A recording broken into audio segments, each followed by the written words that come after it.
Hey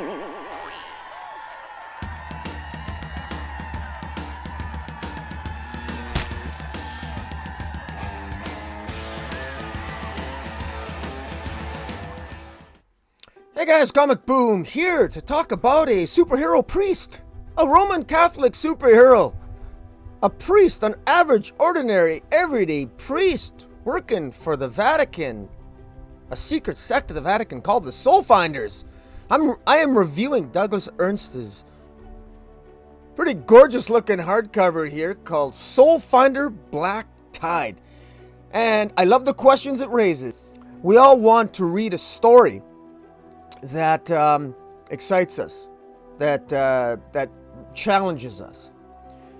But there's a certain conceit with superhero comic books that Soulfinder Black Tide goes against.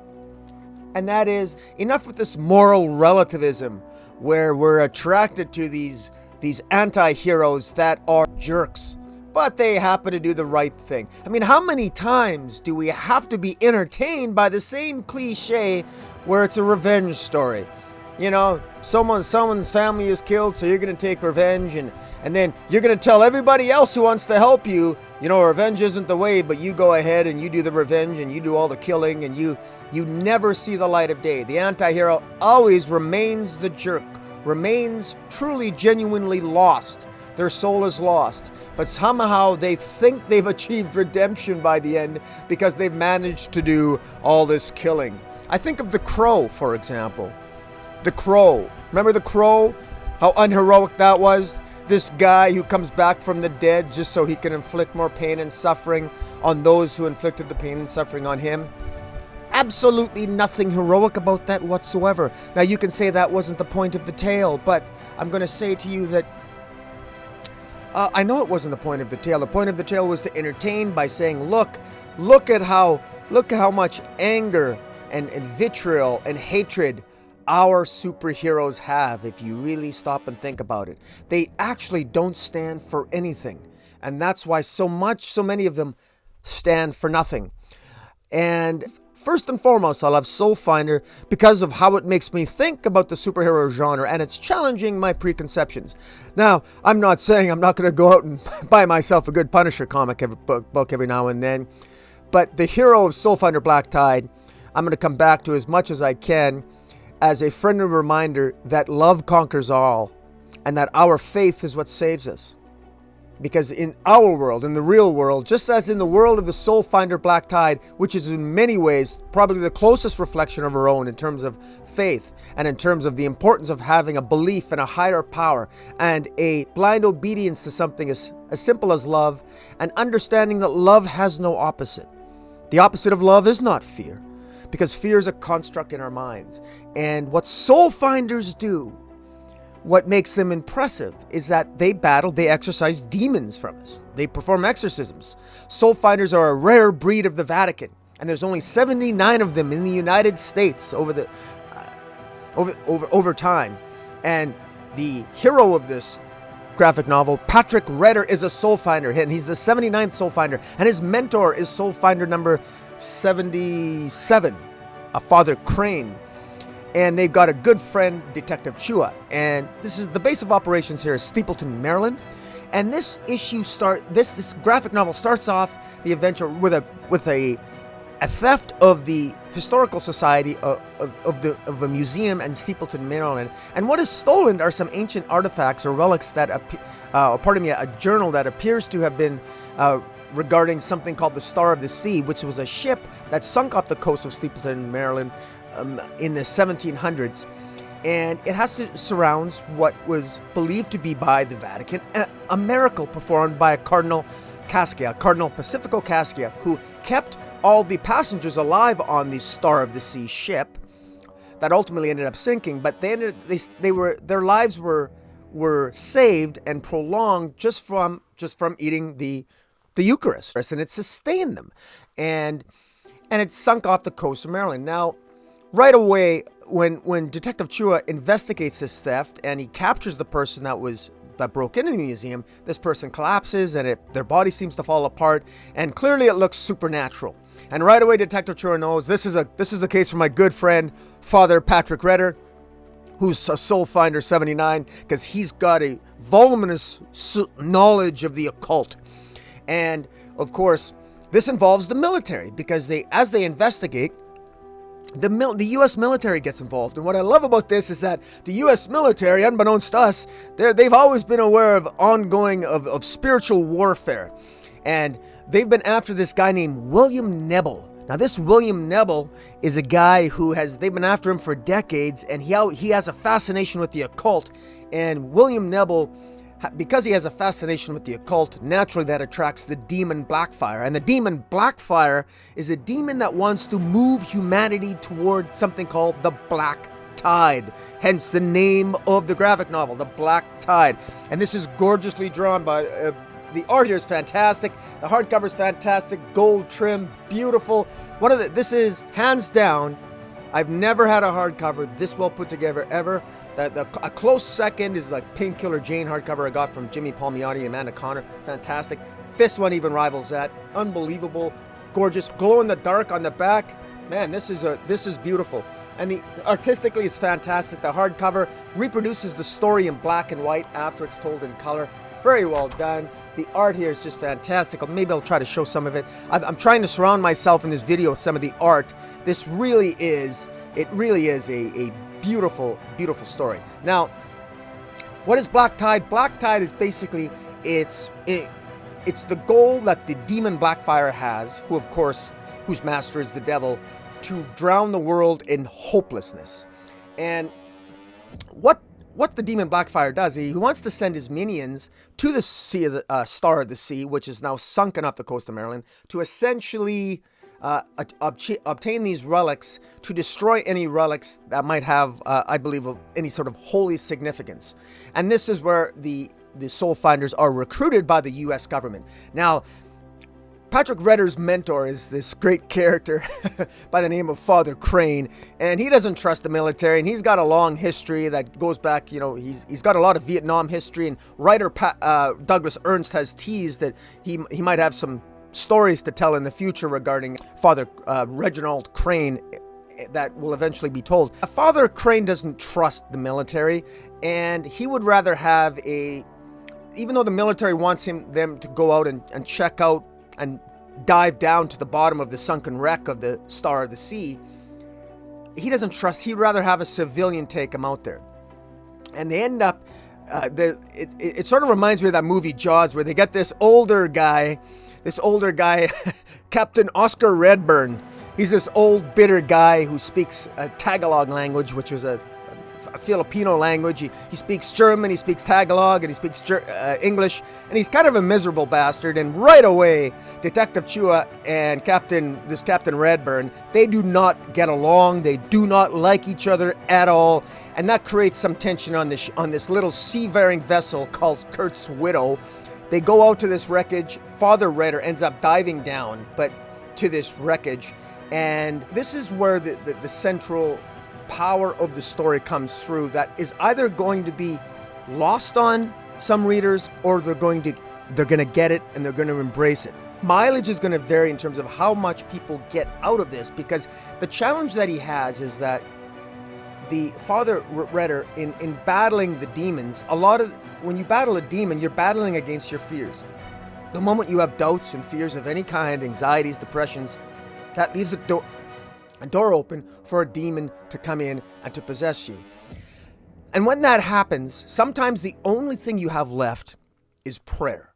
Sometimes the only thing you have left is that you got to hit rock bottom, and when you hit rock bottom, and you need to be able to let go, surrender, and let go and let God.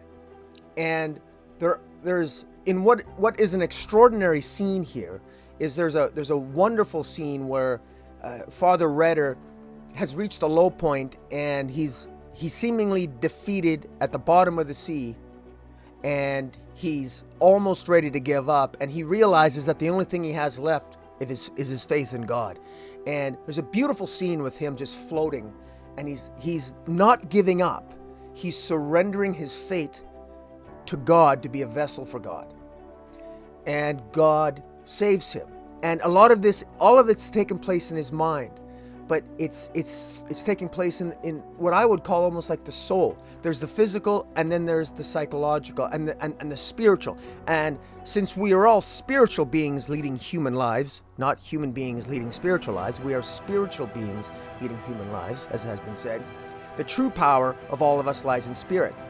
And that's what shines through here. And God saves Father Retter and helps expel the demons, which... Writer Ernst does a great job portraying the demons using other fish as metaphors for our doubts. He uses an anglerfish as a metaphor for our fears and our doubts, and sea life. And it's interesting. Everything is a metaphor. There's another scene where Father Crane himself is battling his own demons, which forces him to confront the reality that he might lose, because sometimes you have to maintain a deep and abiding faith in God and trust in God. But sometimes the fear and the doubt and the anxiety is so overwhelming that sometimes it gets the best of us. No matter how good you might be, sometimes it just gets the best of you. But that's the importance of teamwork, and that's where teamwork comes in. There's a wonderful scene where Father Retter comes to Father Crane's aid, and when those Roman Catholic priests are giving those blessings, and they're putting their hands on the forehead and giving their blessings and saying their prayers, it's that old expression, I can't, but we can. We can do so much together. One person can change the world, and if that's possible, imagine what two can do. Father Retter and Father Crane make a really great team, and their faith, combining their faith with God, they overcome quite a bit of the demons that are attempting to override and possess both of them. And visually, artist Matthew Weldon does a good job of conveying that battle, because as Father Crane is battling the demon, how he battles the demon and how that is manifested is with a white spear, which is actually on the hardcover here that he's wielding. That spear is actually, it doesn't actually physically exist. It takes place in the mental battle, in the mind of Father Crane and Father Retter, as Father Retter is helping Father Crane battle the demon by giving him a blessing. The power of the Holy, I guess you could say the power of the Holy Spirit or the Virgin Mary, it depends how you want to interpret the narrative. It wasn't clear to me, and I am Roman Catholic, but I don't think it needs to be 100% clear. You can read into it what you want. The point is that our faith, the more faith we have, it gives us more weapons to fight our doubt, to fight our fears. We do so through faith.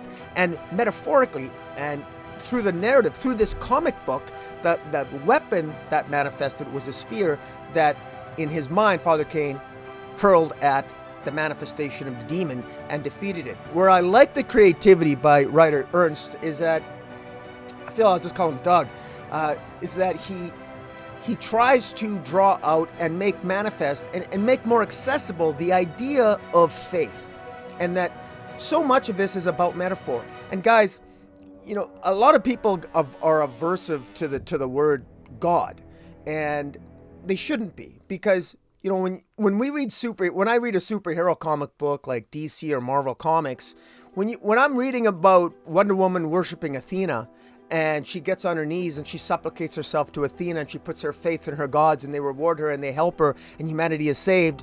That's a spiritual awakening. That's a spiritual message. That's saying something quite a bit about the battle against demons in its own right.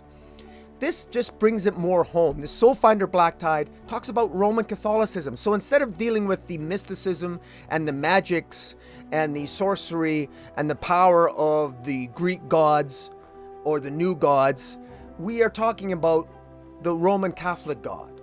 That's the faith.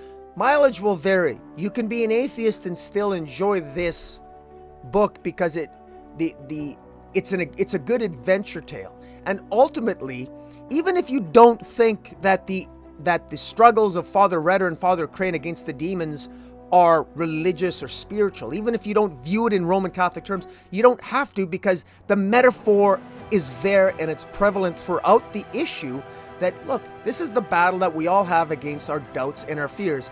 And one thing that particularly is driven home here is that at the end, William Nebel, who is ultimately this person who's possessed that they're going after, is actually revealed to be someone else. Ultimately, at the end, love prevails. The power of the Lord God, the power of the light. Light triumphs over the darkness. In other words, God wins, big surprise, right? But this isn't Deus Ex Machina. This isn't God in the machine. This is God in all of us. But because it's love conquering all, and remember that love doesn't have, true love is absolute. Anything that is absolute cannot have an opposite.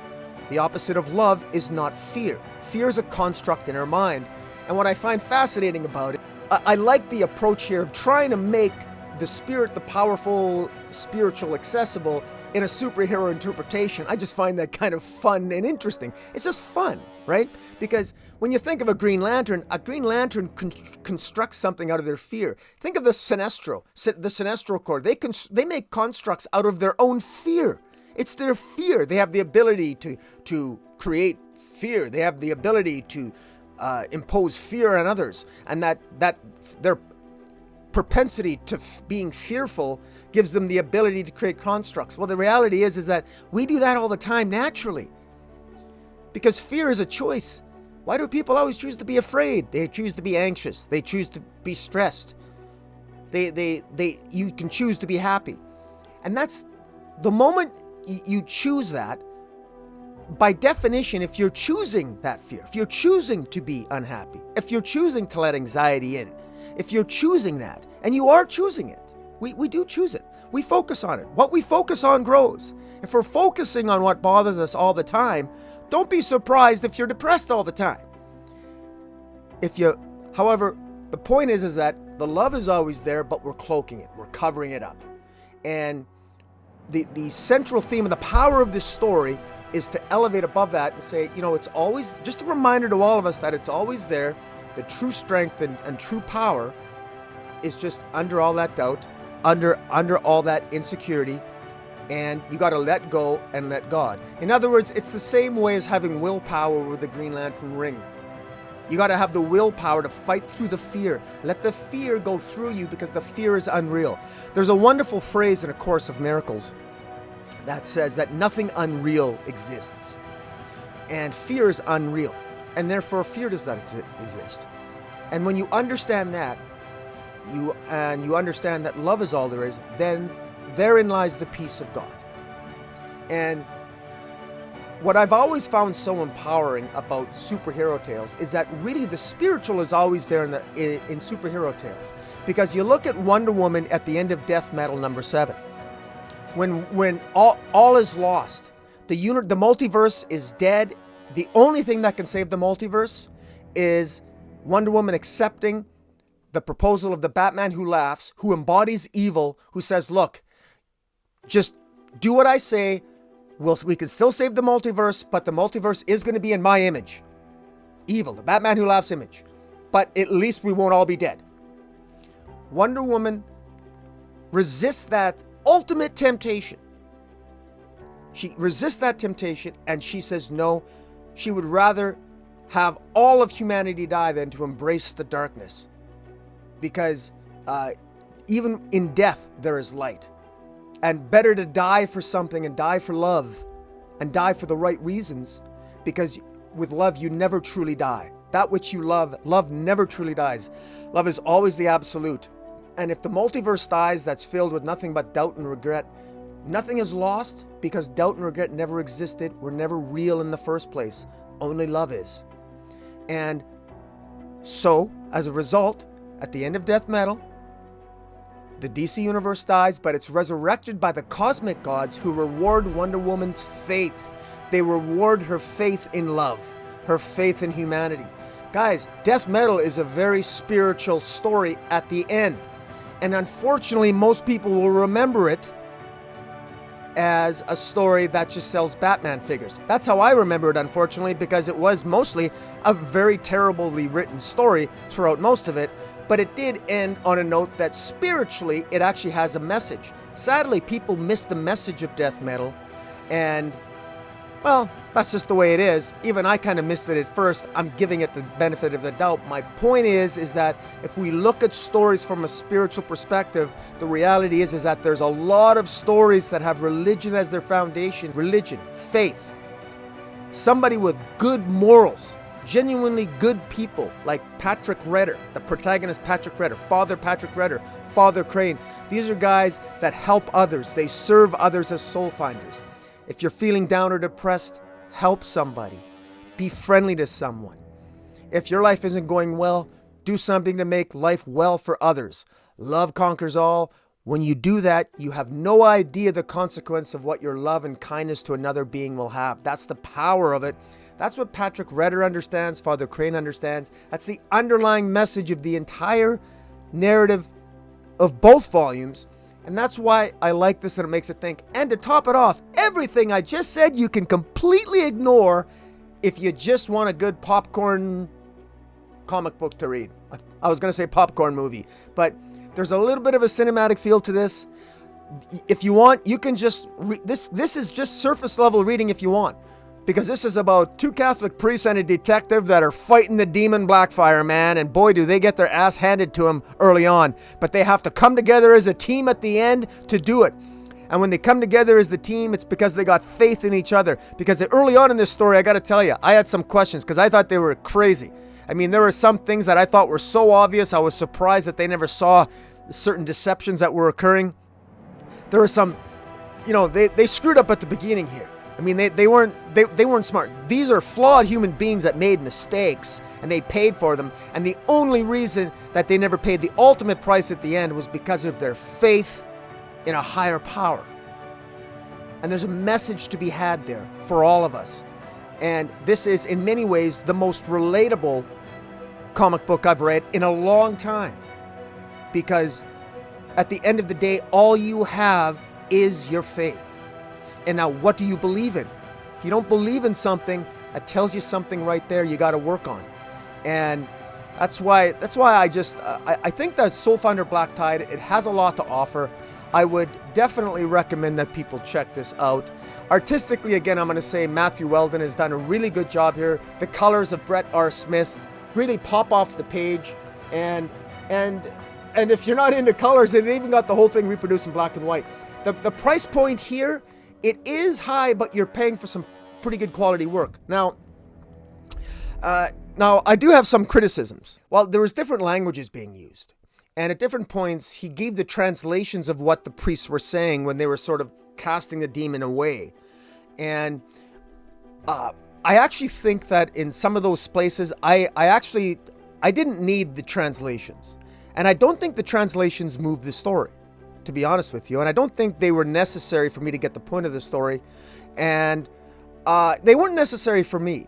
Now, I happen to know that they were necessary for... I think that if you're more into the Roman Catholic faith, maybe those translations would mean more to you. But I thought it was odd. Sometimes the translations were from Tagalog, the language Tagalog, and then the other language was, I think, was Latin. And then there was even a German translation from Captain Redburn in the story that I thought was curious. I don't know why we needed necessarily four languages in this story to get the point across. I don't think that was necessary. Also, and again, these are nitpicks here. There were translations that were given when the priests were fighting and casting out the demons, and they were clearly biblical references, biblical phrases. Unfortunately, some of the biblical phrases, I didn't really understand what relevance they had to the scene. And that was a problem, because if the biblical phrase, it might have some biblical relevance in the Roman Catholic faith, but to the reader, I could give some examples here, but I won't, because mileage can vary on this, but there were some specific references and what appeared to be quotes from the Bible that I don't know what they had to do or how they would help in the battle in that particular scene. Because it wasn't even something where it was like, oh, a demon, you're cast out. It just seemed to be a reference, an offhanded reference, an offhanded quote. It didn't... The quotes and the biblical references did not seem directly relevant to the scene at hand to me, and that took me out of that scene a little bit. And so it would have been better in those scenes had the translation in the editorial boxes not even been present, And it would have been better for me to have guessed myself what was being said in Latin. Because honestly, what I imagine that said in Latin would have been better than what the translation was, because I would have given it more power. As the reader, because I'm imagining Patrick Retter, Father Retter and Father Crane having this power, I imagine them saying something more significant than what the translation said. Now, that might be arrogant of me to say, but I come from a superhero perspective, right? I come from a superhero bias, and these are cool heroes. And so I'm empowering them up in my mind. And of course, the mind is a powerful thing. So is faith. And so a lot of this, I think, is intuitive. And when you fight demons and when you fight your own inner battles, in order for us to win, you've got to surrender, and you imagine yourself to be fairly powerful. And in any event, some of those translations, I think, sort of just slightly just took me out. I would have liked to have seen more of what was going on in William Nebel's mind. Now, William Nebel is the bad guy here in this story. He's the one who's corrupted by the devil. He's corrupted by the demon Blackfire that wants to bring about this black tide. What I would have liked to have seen is more of the thoughts of William Nebel about, what's going on in William Nebel's mind. Because what's fascinating about William Nebel is that even at the end, when William Nebel has the demon sort of, exorcised from his body, he's still vulnerable to the Blackfire demon because of his doubts and his fears, and because he likes to deal with the occult. So I think it would have been more helpful had we seen organically more of William Nebel's journey and his struggle in his failure to keep the demon Blackfire at bay. What is it about William Nebel that makes him so vulnerable, and why does he continue to fail? Because I think all of us can relate more to that failure, because, let's face it, most of us unfortunately don't have the strength of faith and the abiding faith that Father Crane and Father Retter have. And I think that as readers, we might be able to get more out of witnessing the struggles of the bad guy here, because in many ways we can relate more to the failures of the bad guy, because William Nebel gives into his fears, he gives into his doubts, he constructs his own fears, and that which you create, when you choose fear and you keep focusing on your fear, you're creating more fear. And we tend to hold on to what we create. We don't like letting go of what we create. Who likes to get rid of what your own creation? When you build something, you want to keep it. You don't want to give it away. It's yours. You own your own fear. You own your own doubts and pains. And it's amazing how much we cling on to our baggage. That's what William Nebel does in this story. And it's fascinating. I would have liked to have seen more on that angle and his struggles and his failure there, and how Father Retter and Father Crane could have helped him overcome that. But hey guys, this is only 56 pages long. 56 pages long. So there's only so much that writer Douglas Ernst can write, and I think he made the comment on Twitter, I believe, that he feels guilty. There's only so much work he can give to artist Matthew Weldon without hurting Mr. Weldon's wrists. But in any event, thank you, Douglas Ernst, for making me think. Because despite some of my minor criticisms, this was a graphic novel that made me think. If anything, because it's 56 pages long, it tends to it jumps from scene to scene, sometimes quite abruptly. There's a sequence of events when they first get on the Kurtz's widow, that sequence of events takes place relatively quickly. By the time Father Crane and Retter and Detective Chua get on that boat until the dive, those scenes are, in my view, very crucial to the story, and they take place very quickly. So much happens in that scene, it's crucial, and it's a compliment to Doug Ernst that he encapsulates so much in a small space. However, it felt a little jarring at times, but what I appreciate about it is, look, I bitch all the time about too much decompression in comic books. I can't stand when a writer takes 6 issues to tell a story that can be told in 2 issues. And this is 56 pages where you are getting some really good bang for your buck. And Doug Ernst doesn't insult the reader. In fact, he assumes maybe too much in the reader. But I would rather have that in these types of circumstances than not, because as I've said before, I don't mind being challenged. There's some concepts in here that I had to look up. I'd never heard of the Tagalog language. I kind of heard of the Incorruptibles before, but I googled that, and learning about that was interesting. The idea that sainted people, after they die, their bodies don't decompose, they can stay preserved longer than other bodies, etc., etc. In any event, fascinating stuff, and I do recommend Soulfinder Black Tide. I don't know if this is sold digitally, but I wish it was, because I would probably put more scenes up here for people to actually see.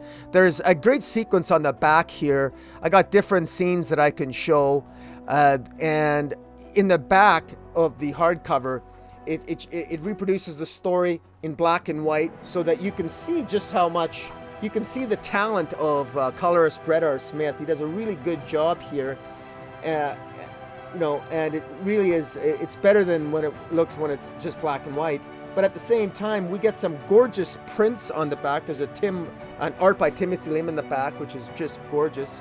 And at the back, there's scenes from the Bible, from the Good Book, in the back that are really good, as well as some other alternate covers from Soulfinder Book 2, some commission prints by Vincent Rush. They're quite good, from Demon's Match, and also quotes from the Bible and drawings of the Virgin Mary. This is really great. This is the mythology of Roman Catholicism, people. And so if you're willing to believe in celestials in the Marvel Universe and new gods in the DC Universe, why not give Roman Catholicism a chance in whatever Earth or in the multiverse where Soulfinder Black Tide exists? It's going to make you think. It's a good read, and you're going to get out of it whatever you choose to. Just like you always choose your fears, just like you choose to be happy, just like you choose who you help, just like you choose who you love. Everything comes down to choices. And choices, people, they matter. So make the right choice here and pick up Soulfinder Black Tide. And one final thing, I will be interviewing Douglas Ernst on this work. And I'll be doing that. It'll probably come out in sometime in the next week or so. And again, guys, pick this up. And until next time, Comic Boom out.